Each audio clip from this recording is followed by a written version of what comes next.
Ayan. Ikot na naman tayo guys. Ito yung ating mga ingredients ngayon. Pork, chicken, tapos sibuyas, bawang, at yung, anong tawag yan? Ewan ko na, basta. Maybe, ano pa yun? Steams. Carrot at saka bagyo, beans. And stick yan para yung nakaka-cabbage. Wow. Ayan, iliwain na natin at isa na natin. Tara na at magluto. Yes! Tayo.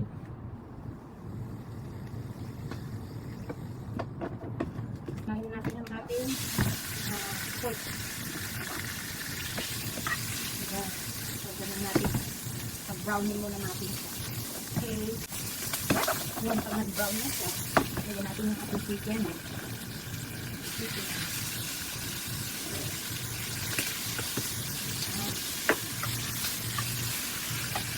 Ayan, nagibit na natin yung bawang.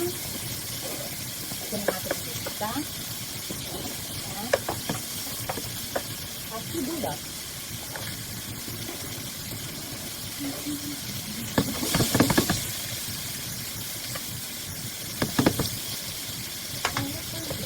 Lagyan natin ng konting ang palasa.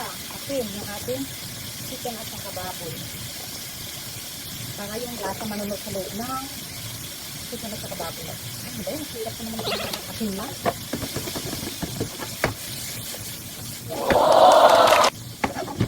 Okay.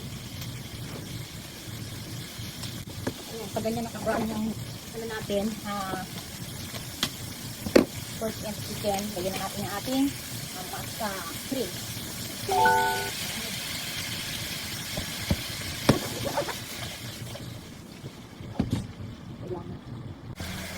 Ayan, gusto natin yung ating siklang. Alam rin.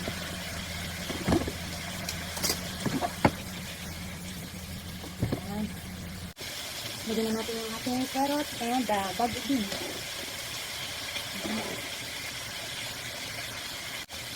Siyempre, dagyan na natin ng ating chicken guys. Ayan. Sarap. Kalinta. Ayan. Ang dami na kita. Ayan, siyempre. Ating toyo. Mas nakarap ang ating toyo. Ano pa lang yan? Pagulay pa lang. Siyempre. Ano yung toyo?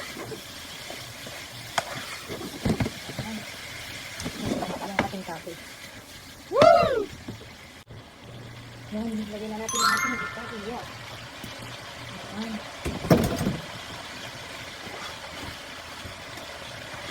Yung lalagyan natin sa baba ng kantang mango. Magigas. Lagyan natin sa cabbage at lang. Kasama na natin.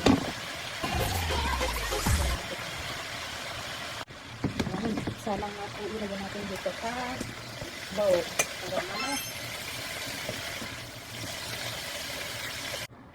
Ayan, nilagyan ko na siya ng tubig. Lagyan natin ng toyo.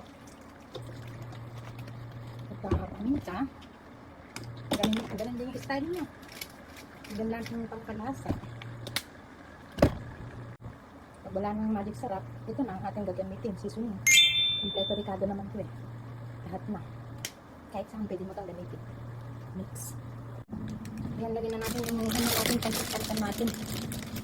At yung mga gulay na ginagamit natin dito, ay ginagamit natin sa Pinas, hindi natin dito. Kaya kung ano bang meron tayong gulay dito na pwede natin isahog, yun lang ang gagamitin natin. Diskarte lang po. Ano lang. Diba? Diskarte mo ang tawag dyan. Ayan. Madali lang kasi lutuin yung ating ang pancit canton sa dito. Madaling lumakbot. Ayan. Tayo magtitikin kahit konti lang. Okay, lalagyan na natin yung sauce sa ibabaw. Ito na yung ating unang niluto kanina. Lagyan lang ng ating sa ibabaw. Ayan ang ating sauce. Ayan, okay na. Kaya tayo. Diba? Hindi sila nag-process pancit canton. Kaya ko din ginakpagluto. Ay, parati na lang pansitaan. Bihon ba yun? And kakain na naman tayo guys. Let's eat. Okay na. Salamat na naman sa mga guys.